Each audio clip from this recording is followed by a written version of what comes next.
What is up? All right, not going to waste any of your time today. We're just going to look at every single division, starting at flyweight, going up to heavyweight, discussing what every champ needs to do to become the GOAT of their division.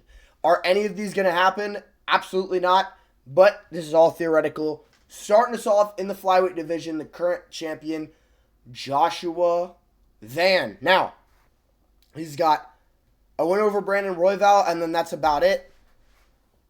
Honestly, I think he needs to beat everybody in the top, six. Everybody down to, Loner Kavanaugh. Bar Brandon Royval, because he already beat him. And then he needs to beat some of those guys multiple times. I think he needs to beat Pantoja for real. And then literally everybody else. Just because DJ's resume is very deep, he's going to need a lot of wins to catch up. Is that going to happen? Is that realistic? Unfortunately, no, but that's what we're looking at right now. I fully agree with you about being that top six, but it's never going to happen. It would take a lot for him to even pass Pantoja, let alone DJ. But I feel like that's the bare minimum of what he would have to do. Yeah, and then, like I said, I think some of those guys he would have to beat twice, or he would have to beat some guys that are going to come up the rankings that we haven't even heard of yet. But next up, somebody who's a lot closer, and I believe... never mind. I was going to say some ridiculousness. Petr Yan. What does he need to do? He just needs to beat Merab again, and I think he's the bantamweight GOAT. I think that's literally all he has to do. He's got a win over Aljo, which is okay, considering he also lost to Aljo. The first fight is a win for Yan. The first fight's a win for Yan. That's non-negotiable. Has a close fight with O'Malley. Arguable robbery. If you call it a robbery, then you could make the argument he already is the bantamweight GOAT. Lost Merab, also beat Merab. And he's in contention with Merab. So it's kind of like who wins that trilogy is going to be the GOAT of the division. He's also got to win over Song Yadong. He's got to win over a very good version of Figgy. He's got to win over Corey Sandhagen. He's got to win over Marcus McGlee for whatever that's worth. He's got to win over a decent version of Aldo. He's got a deep resume at bantamweight. Yeah, we agree for the most part, but I would just like to add a win over O'Malley after. I just feel like it would definitely solidify him as the GOAT Yeah, because I had him losing the he fight could to have Merab. it after Merab, but I think if he beats O'Malley again, he's definitely the GOAT in that division, but it's close. Yeah, I just value the win over Merab so highly, and I value getting 2 wins over him very, very highly. So even if he beats Merab again, I would say it's still contentious. There's still an argument for Merab, even if he's lost to Yan twice. But a win over O'Malley, I think, would solidify him. I agree with you there. But he's a lot closer than people think. And he's definitely way over Dominic Cruz. I don't want to hear no Dominic Cruz arguments in the comments. That is dumb. That's stupid. He has nowhere near the resume of Yan or Merab. Jan's very clearly over him. I don't want to hear an Aljo argument either. Jan's resume is far superior to Aljo's, especially considering he has a win over him. If that was refereed in 2026, that would be a win for Petr Yan by TKO. He's way over both of those guys. Merab is the only real competition. But next one is going for GOAT of the whole sport because he's already the GOAT of the featherweight division. Bloody fucking Volk. Bro. I'm wearing the Volk jersey right now. Number 2 all time, in my opinion, to become the GOAT of the sport, because he's already way over Aldo. Come on, don't give me no bullshit about Jose Aldo in 2026, bro. Volk literally beat him in his prime. I don't give a shit if you say he was out of his prime. He was literally like 32, dude. He was in his prime. Volk already beat him and then beat the guy who beat him twice, 3 times. So that's basically like 7 wins over Aldo. Now, we come to go to the actual sport.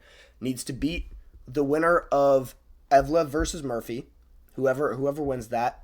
When Movzar Evlev wins that. He needs to beat Movzar.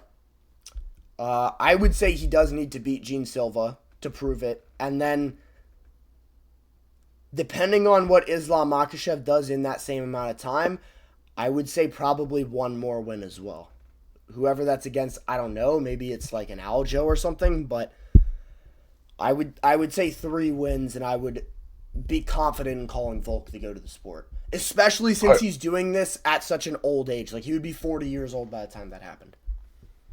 If I can throw this one out, if he beats Evlev next, and then he tells the UFC he's retiring after this, he has one last dream, Ilya vacates, he's one of the 2 people in that interim title shot at lightweight. I mean, vacant? Like if Ilya vacates, Okay. and Volk is one of those 2 people in that vacant title shot at lightweight after beating Evlev, I think, and he wins that, I think he could definitely have a good case for being the GOAT. Yes, but the scenario that I laid out, I think, is more likely to happen. I don't think he's getting any title shots up at lightweight. I don't know if he has that many fights left in him. I don't think so Like, either, I think it's but either is one or Joshua 2. Van becoming the GOAT at flyweight? This is a hypothetical video. You know what I mean? Yeah. Okay. Speaking of hypotheticals, none of this is happening. Like, legitimately none of this is happening. He needs to beat Justin Gaethje in 2 minutes, like he's going to do. To become the GOAT of lightweight. Yeah, beat Justin Gaethje just because that's the guy in front of him. Definitely needs to beat Arman. I would say Charles again would be good. And then one more, I would actually definitively call him the GOAT of lightweight. Even with those 3, I would say it's contentious with Islam. I would say it would be very, very close with Islam. Oliveira twice, Arman, Gaethje. When you list out those names, I think he's very close to just being the GOAT of the sport if he beats all of those names. Well, he would be the GOAT. No. He's way closer to being the GOAT of the sport than he is to being the GOAT of lightweight. Because his 2 best wins are at featherweight. But honestly, this is never happening anyway because Ilya is only going to fight a couple more times. But I would say he does have a better chance of becoming the GOAT of the sport. This is not a guy that's going to stick around and defend his belt 100 million times. Everybody already knows that. Like, you already know Ilya's not sticking around for 15 years and defending his belt 11 times. But if we're looking at how are you going to become the GOAT of your division, that would be the path that I would have to lay out for him. I fully agree with that. And now, speaking of a guy who's a lot closer to becoming the GOAT of the sport than the GOAT of his division, a guy in a similar category in the welterweight division, Islam Makhachev. So, in my opinion, Islam already is the GOAT of the sport, but he's not the GOAT of welterweight. He's had 1 fight at welterweight. Similar boat to Ilya, like I said. He's only had 1 fight at lightweight. But he has a great name in JDM. JDM's a great name. He was coming off a good win over Bilal, who's a similar style similar stylistic matchup to Islam, somewhat. Much lower level version. But I would say Islam has to beat Ian Gary to become the GOAT of welterweight, to pass GSP in the welterweight division alone. Beat like Ian Gary, Prates, if Prates manages to beat JDM, Michael Morales, Leon Edwards. and then maybe like an Usman, if Usman gets another win. and then he might still need another one after that. Like, it's a lot. It I would be a mean, lot to pass GSP. I'll never forget when you said Leon Edwards might beat Islam. Okay, listen. Not after Islam came off the Dustin fight. After Islam came off the Volk head kick, and Leon had just beat Colby, I said that Leon might give him problems. I always picked Islam in that fight, and hindsight's 2020. We're fucking Monday morning quarterbacking and looking at stuff 3 years ago. That doesn't matter when I was, a younger, dumber man. I'm just throwing it out there. That would never happen in a million years. Leon Edwards would never beat Islam Makhachev. But if he's going to become the go-to welterweight, he would have he'd have a tall task ahead of him, which is obviously not going to happen. But I'm going to reiterate, I think he would have to beat Ian Gary 100%. He'd have to beat somebody like an Usman, but you'd have to beat Usman coming off of another win. Like, Usman would have to get another win, and he'd have to beat Usman. Then have to beat Michael Morales. If Michael Morales gets another win, he'd have to beat Prates coming off a JDM win, or JDM coming off Prates, then like another one. And then he would have to beat he basically has to beat the top 6. Yeah, he'd have to essentially beat the top 6, and honestly, maybe a couple of them twice to beat GSP. GSP has an amazing legacy at welterweight. Again, not something that I see happening. This is another one that's like in no world is this going to happen, because in no world is Islam sticking around that long. All right, not trying to waste all your time today. Khamzat Chimaev, what does he have to do to beat Anderson Silva as the GOAT of middleweight? Obviously beat Sean Strickland. I would say beat Imavov. A second win over Dricus would do him wonders. If Izzy beats Joe Pyfer and they gift him a title shot, Izzy as well. And then I would say he's very cleanly over Anderson Silva. I agree with you. I've always not been that high on Silva's resume. Yeah, and honestly, I just started rambling. He with a win over Strickland, a win over Imavov, and then one more win, I would put him over. Yeah, especially if he does them in dominating fashion. Yeah. Either submitting or even the fact of how he beat Dricus is so impressive, even though it wasn't entertaining. But holding someone in a crucifix for 20 minutes is very difficult to do. It's not entertaining in any world, but it's extremely difficult to do. Especially to a guy like Dricus, who's super strong and explosive. Khamzat Chimaev, if he already beat Robert Whittaker.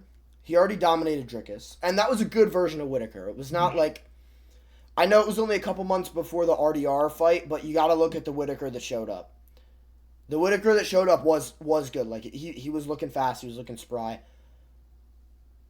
And you got to look at the fight before that. The fight before that, he did very good as well. So, and he beat a pretty good Burns. No, I'm saying it was middleweight. That was at. Oh yeah. And then he has a win over an okay version of Usman at middleweight as well. Yeah. It was short notice, and he was a little bit washed, but Usman looked really good in that fight. So, Usman, Whittaker, Dricus at middleweight. If he beats Strickland, and then he beats Imavov, I'm actually ready to call him to go to middleweight after that. I'm not too high on Anderson Silva. I have Charles Oliveira over him after 326. I think with that resume, Khamzat is over him. Forget everything I said about another win after Imavov. Strickland, Imavov, boom, done. That's all you need to do, Khamzat. And then Anderson Silva. It's only one other fight, but I still don't see him sticking around the division for long enough. I feel like after Strickland, I think he's going to play heavyweight. I could see that happening. But if Imavov gets another win and he becomes undeniable, then they might... never mind. I agree. I think Strickland's his last fight in middleweight. I think he's done. All right. My time. Next up. I need to go out to light heavyweight. Speaking of light heavyweight, Alex Pereira. We're doing Alex Pereira because there's no official champ. I mean, Alex Pereira is the official champ. I know he vacated, but we're gonna do Alex Pereira just because this is a hypothetical video. Whatever. If you want if you want me to do what Yuri needs to do, once he beats Carlos Ulberg with me in the crowd in Miami, let me know, and I'll definitely tell you what Yuri needs to do. But if Alex Pereira were to hypothetically stick around at light heavyweight, what would he need to do to become the GOAT of that division? I would like to say from the start here, I don't think the competition in that division for him to be above John Jones, I just don't think the competition's there. You gotta think, though, the Like, competition wasn't, bar DC and Gustafson, the competition wasn't there for Jones either, though. I don't know, I mean, I still think like Rampage is a better win than like who Pereira could get next. I don't think he is. No, dude. Rampage has been vastly overrated because he's funny and he streams on Kick, and his son's a criminal. Like, because he's in the public eye, he's been supremely overrated. Like, he's not this crazy win. Like, he would lose to Khalil Roundtree. If Rampage Jackson from 2011 were to come through the time machine and get out the time machine in 2026 on March 18th at 6:09 p.m. and fight Khalil Roundtree would beat him. Mark my words and take it to the bank. I would guarantee it. But if Pereira were to hypothetically stick around, I'd like a second win over Ankalaev for him. Ankalaev would have to earn it, but I would like a second win. I'd really like a win over Hamzat moving up. Obviously, he would need to beat Carlos Ulberg and then Mirzakhanov, and then I would call it. I could see it, but one, he's not staying like we know it's all hypothetical, but I don't even know if he has that many fights left in him to begin with. Yeah, I agree. But it's all hypothetical, this so is completely not happening. But I'm just saying what he would need to do. All right. Next up, we got Tom. Actually, wait. I'm gonna quickly throw in Yuri. If Yuri wants to become the GOAT light heavyweight, what does he have to do? Beat Carlos Ulberg, obviously. Beat Ankalaev. Beat Mirzakhanov. Beat Hamzat moving up. And then I'm also ready. No, never mind. And then he would need to beat like guys that we ain't even heard of yet. To be honest with you, like Yuri would need to do a lot, which that's not happening either, unfortunately for Yuri. Okay. Last but not least, Tom Aspinall. Beat the winner of Pereira versus Gane. If it's Pereira, he's the heavyweight GOAT. And wait, can we just clarify something? It's Stipe, not DC or anyone else. Yeah, it is Stipe. It is Stipe right now. Okay. I think Tom Aspinall's a lot closer than people think already. If he beats Pereira coming off a Gane KO, it's him.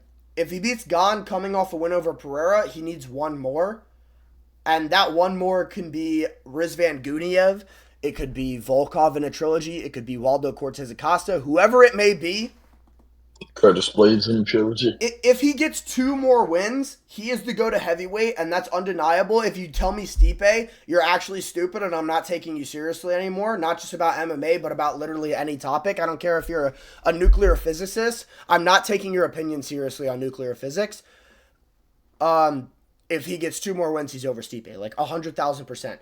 If it's Pereira, just because of Pereira's resume, that's it for me, and he's over Stipe. If it's Gane, I think he needs one more because Gane's resume isn't as good. But if it's just Pereira, then it's contentious.